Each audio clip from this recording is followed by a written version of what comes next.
It's a great honor and my privilege to be hosting an eminent panel like you to discuss, one of the most sizzling, sectors today, which is semiconductor. I'm Avinash, one of the founders of Global Talent Exchange. From a global perspective, and whatever reports we are seeing, the semicon market globally is expected to grow to almost $800 billion in the next 6-7 years by 2028, and with a strong double-digit CAGR. Before that, before I get to the context globally, what I would do is the format for the discussion. I'll largely keep it open. I'll introduce a subject or a question and leave it open for any of you to come in and answer and share your comments. And if there is specific things which I think one of you can add more value, I might come back to you if you've not spoken, or I might call you in. But feel free to raise your hand or please jump in and voice your opinion as you feel, because we don't have specific questions for each of you.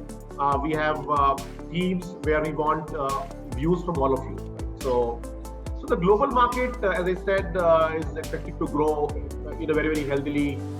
We have seen last year and a half, semiconductors became the talk of the town. It became the sexy word again. Everyone is talking semicon shortage, supply chain disruptions, and everyone suddenly realized that semiconductors is not really a vertical business. It's horizontal. It's the base case for everything, and everything is dependent on semiconductors. And it is not something good to have. It is a very strategic business, right? So with that in mind, this business growth, what do you all think are the new opportunity waves? Where are the new opportunities emerging from? And as these opportunities emerge, which industry sectors or vectors will drive more growth and consumption? And also, which geographies or which countries tend to gain the most? Semiconductor industry right from 1971, starting at 10 micrometer, is now moving to 5 nanometer and 3 nanometer. Most of us know the situation. Earlier years took a lot of time because technology was building, and now things are just happening too fast. Industry size was 200 billion in 1999-2000 time, and now 440 billion as of 2020. 2021 expected is, by the way, 540 billion. Final numbers are not yet seen, but that's what we understand. That's 100 billion growth in 1 year. And 2022 will cross 600 billion. So things are rapidly moving. Now, what is driving all of these global mega trends, as they call it, the energy efficiency part of it? There is a huge demand in data centers and applications like 5G and the technology related to that.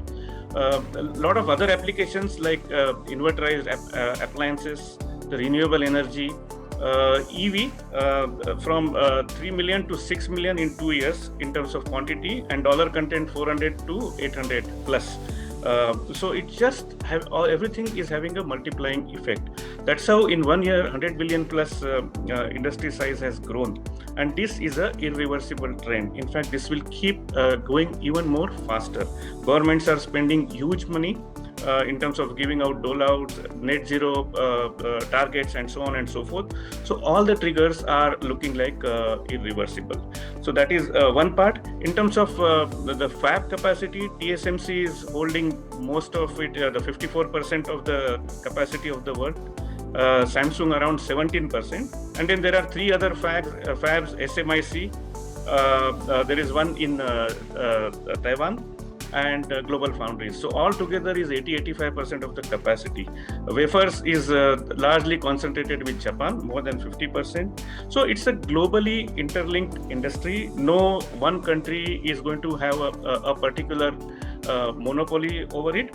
And what is required is how India, because we are just starting, our design ecosystem, of course, is much stronger, around 33 billion size, if I am correct, and 20,000 engineers and so on. So that is definitely a strength. But other areas, we are in a catch-up game. In fact, just in a beginning stage, if we all agree. So very, very imperative that this becomes a non-compromisable action now. We just cannot sit, assuming that things will happen. And government push and funding is going to be a huge part of it. So that's where it is actually. We need to really see how we integrate in the overall global ecosystem. Where the government had called few of us to, give them some inputs and thoughts.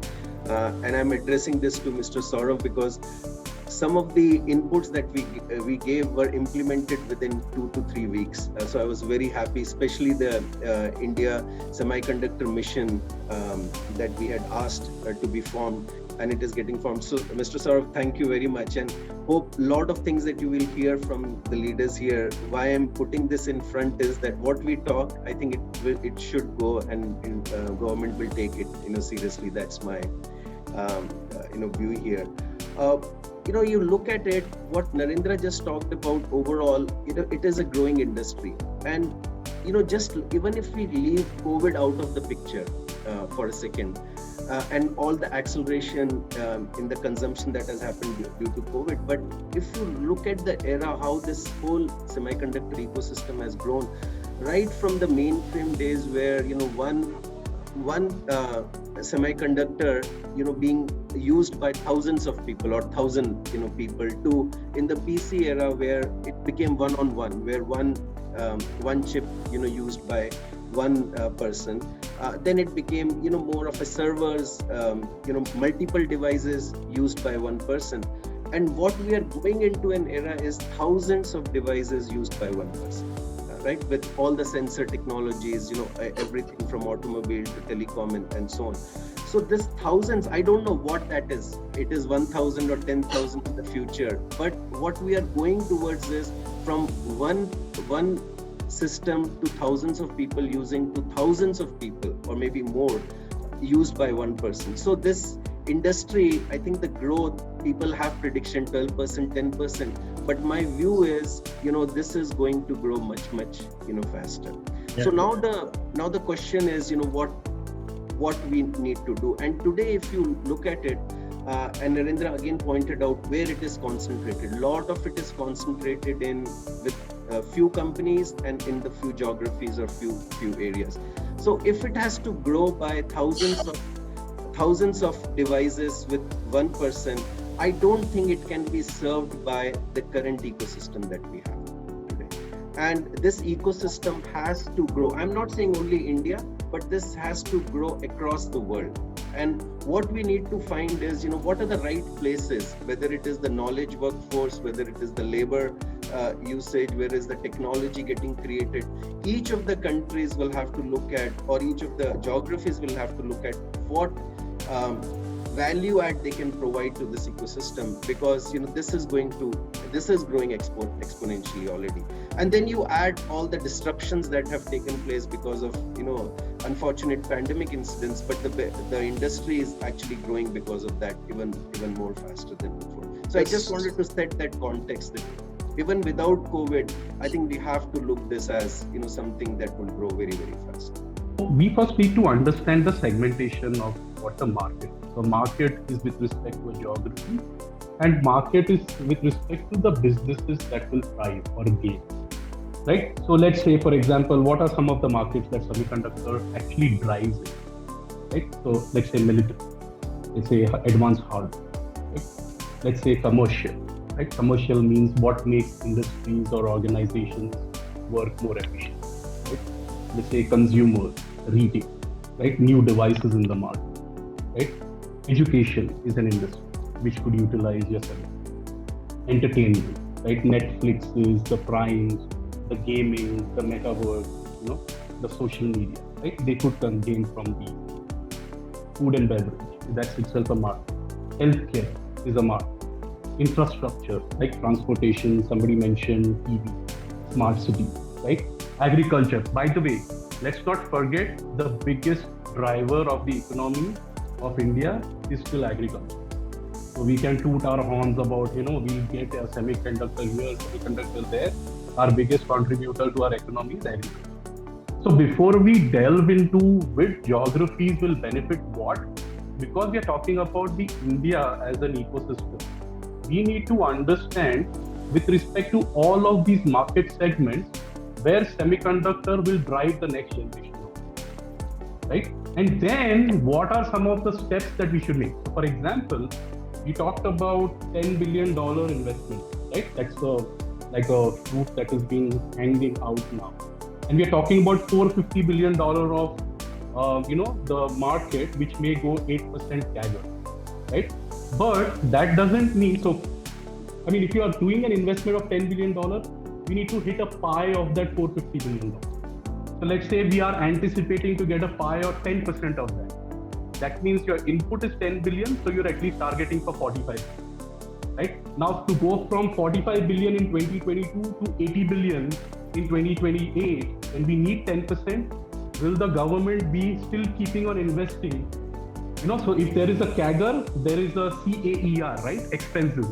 Whether our $10 billion will stay there or we'll keep investing more. Because it's not necessary that you input $10 billion now, you're going to get the 45 billion. You'll have to keep investing.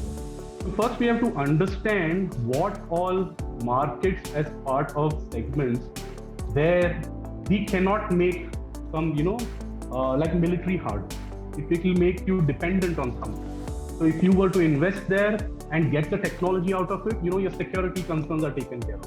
Or let's say if you need the military hardware and somebody else who's competitive doesn't supply you, you don't run into problems. So we have to break down all of these markets, do a comprehensive study which is going to give you the biggest bang for the buck, and then start keeping your investment. Where are we currently in the global map in terms of capacity, skills, technology, regulation, policy, etc. And government recently announced path-breaking policy to make sure that the whole semicon ecosystem is being developed in India. What is the big goal? What is the thought process behind it? The fact that JC talked about strong inputs from industry have been taken while framing the policies, and what Rohan was talking about, the fact that whether $10 billion is going to be sufficient, and what is the $10 billion meant for. And in fact, the other day, one of the conversations was, if government is going to stop at $10 billion, then it may as well not be doing it also, in the sense that that cannot be the be-all and end-all for this. Manufacturing, I'm sure most of you have already seen this, but electronic manufacturing has grown from $29 billion to $76 billion at 17% CAGR in last 5 years in India. And our imports, there is a definite trend in imports also, in the sense that the finished products imports are coming down. In fact, mobile phone exports are virtually less than around $300-400 million. But the components imports have been increasing, and we expect them to, essentially, electronics to become the biggest import item in 2 to 3 years, more than oil. And the other part is that our exports also have been increasing steadily.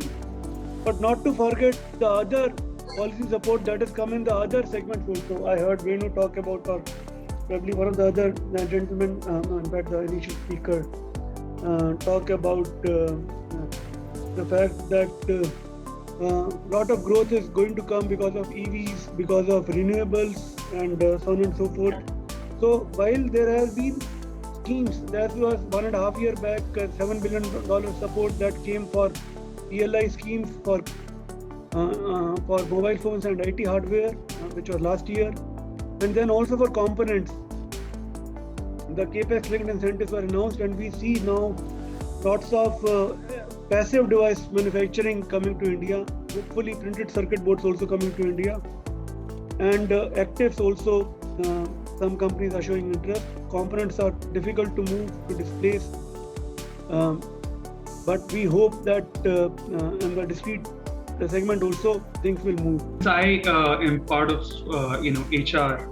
One of the questions that obviously comes to my mind is, what kind of incentives are we possibly providing so that we can build the talent ecosystem a lot better in the country. Right today, there's a lot of hiring happening. I mean, we keep hearing in the news. All of you would have heard of this phrase going around, which is called the Great Resignation. Right. So there's a lot of resignations happening. People are moving around, and the semiconductor world is relatively small, so people just circulate around the same companies over and over again, right? You'll have a lot of rehiring happening and so on. All of that is overall pushing up the cost of hiring. It's increasing the cost of retention and so on. And where the working groups will not just be advocacy, will not just be advisory in nature. There will be groups which will provide inputs, which will get into subsequent policies that will come.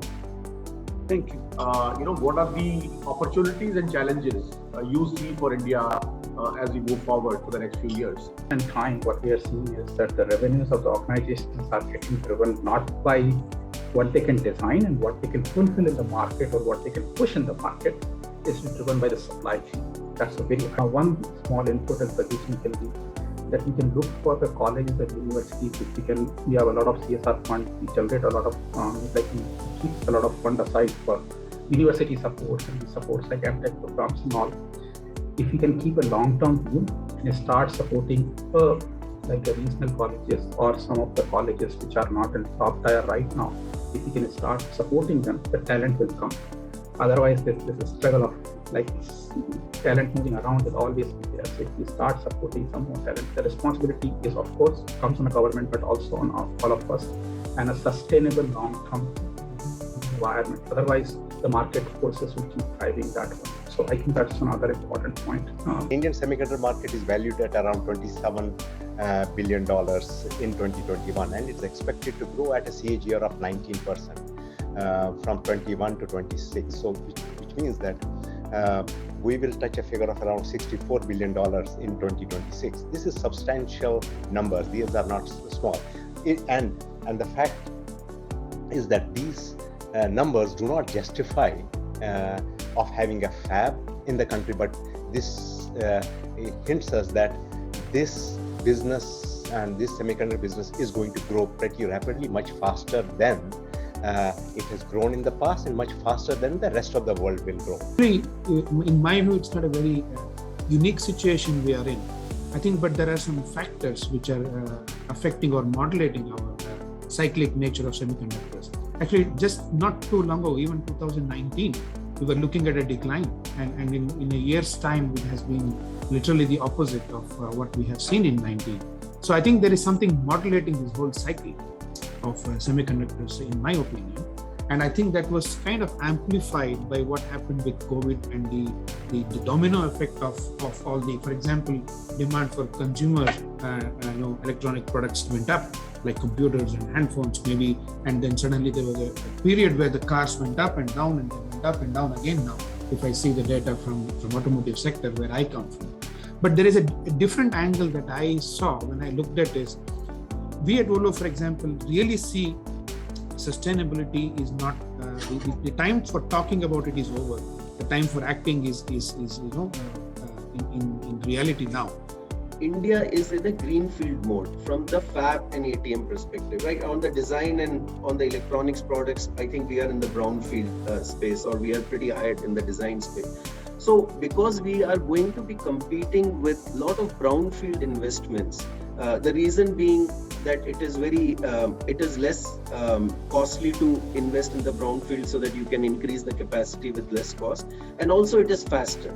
And because this, as we all talk, because the consumption is increasing and the capacity is low for the next 5 to 10 years, we have to compete with the brownfield investments. So that $25 billion or more is required. But at the same time, I would say if the industry totally depends on government's incentives in this space, I think it will be wrong, because I think the market reasons and the business viability and profitability should drive after a kickstart has been given in the beginning. Very good input. I'll probably briefly respond to the things that were addressed to me and which has come on the chat also. On the point that I think JC mentioned about we should have a broader semiconductor mission in place, and that is where probably I could not communicate it as effectively. While the initial part of the mission will be looking at in immediate terms delivering the schemes and negotiating with the partners to get the applicant selected. But there is a long-term vision which is associated, but in a medium term or in a short term also, having these working groups for each of these different elements of the fab, of the ecosystem, whether it is design or compound semiconductors or packaging or fabs, but also capacity building and also raw materials and equipment as an important part of it. So it will be engaged on all this and also financing for technology. So all these elements are encapsulated and approved and encapsulated in the cabinet note and approved, and we hope to see mission taking shape. So within 15 days of cabinet approval, at least we've been able to get the independent business division, the mission, established, and we have started some staffing in the mission also. Hopefully, in another 2 to 3 months, we will have the leadership in the mission, global level. We have reached out to people across the globe, Indians who have made big in semiconductors at technology level, at also business development level, understanding how fabs work, and we are hoping to attract a few of them to leadership roles, the CEO, CTO, and so on and so forth in the semiconductor mission. But the other inputs around, I think the fact that he said that you should have product people in AR, VR, auto, medical devices on the boards is a very welcome input. Similarly, people investing in digital ecosystem, I think again a great one, and because we participate in some of the other meetings also, I believe we can get them to win interest in this. The institutional investors, we have been reaching out to some of them, but again this is also a very welcome suggestion in terms of having them on the board or in the task forces or working groups. And very specific terms of reference for each of them and a fairly long-term engagement. So I think enough has been said on this thing. I don't have too much to add there. I just want to add something on the talent aspect that was brought up in the forum. In fact, actually the competition and this thing that's happening in the last 1 year for talent, and the same 25,000 that we're fighting over, in my mind, it's actually a very good thing, right? This just boosted up. If you're looking at a talent to be developed, the main thing is, the talent also has to be attracted to an industry, right? We all know that, our industry, you go to IITs or anywhere, the first preference usually was not semiconductor, right? Even the top guys, they would go for, let's say, the more attractive. So now, because of this, what's happening, the disruption that happened in the last 1 year, I just see that the demand has increased, so the salaries, all those things are going up, and there's a glamour that's associated with semiconductor that are coming up now. So I see it as a very positive thing in getting up the whole kind of the hype around the industry, right? And so I agree a lot with what Rohan has put in the chat, in the sense that we are focusing so much on the design side of the equation, and for this, the new ecosystem to come in terms of fabs and all that, I think a similar thing needs to happen on the other side, right? The material sciences or the chemistries or manufacturing and all that, because that's something that actually is not the glamorous one. So we don't focus on that too much, but I think that's where we need to spend at least a portion of this money, either from the industry or from the government, to get that forward. So my input is from my experience and observation. I'm based in Arizona, US, and if I, let's say, drive 2 miles to my west, and I hit 2 fabs, which is from NXP and then from Marvel. If I go southern side, then I will run into another fab from ON Semiconductors. If I go to the south, to the east side, then I will run into Intel, which has been in Arizona for 40 years. On the northern side, we have TSMC company. And then apart from this, there are big players who are into the end system and product manufacturing, like Flex, Bench, and other companies. And then there are some emerging companies like Move, which are into the second-hand equipment provider. And then there is a support system of some supply chain in terms of wafers, silicon wafer providing to different fabs within Arizona, outside Arizona, outside US.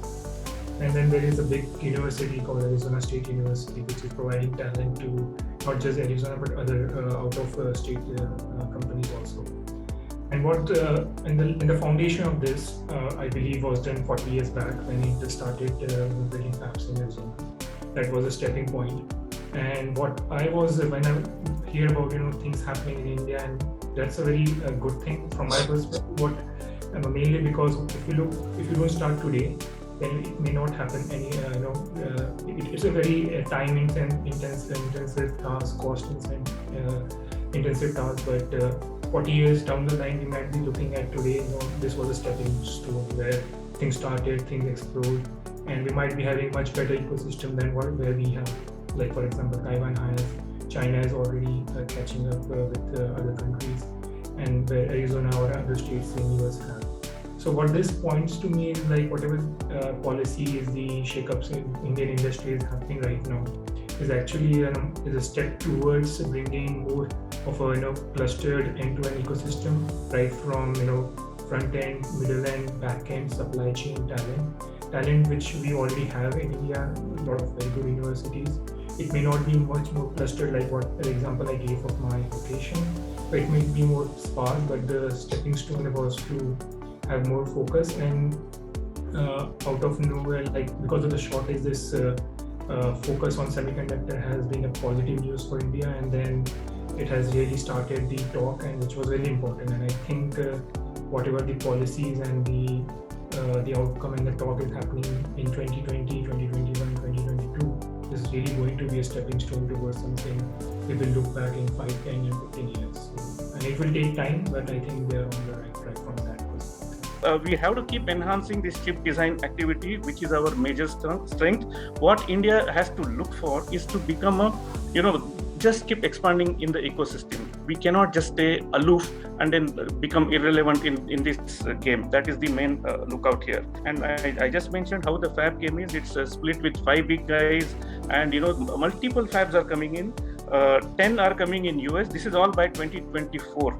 7 are coming in Europe. That's the investment which is going on, and 55 total in Asia Pac. So it's a big game that is going on. We definitely have to push it even politically. We just can't leave it to the private entrepreneurs. That has been tried earlier, but the game doesn't really move forward. So this one is when we talk about skilling our people here. One of the key areas that we've seen that has been a big impact to the industry has been just managing supply chain, right?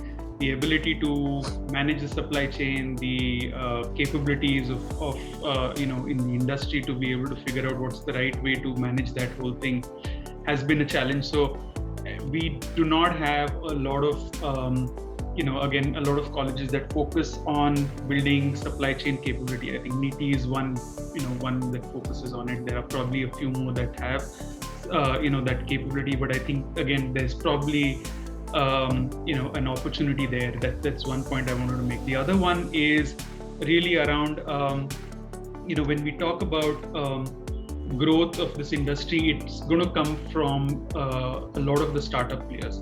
I think since the topic was on talent pool, creation of the talent pool, and if I got that numbers right, I think the plan is over the next 5 years about 85,000 odd talent pool to be created and 60 odd institutes to be tied up and so on. I think that's what I hear from the public domain.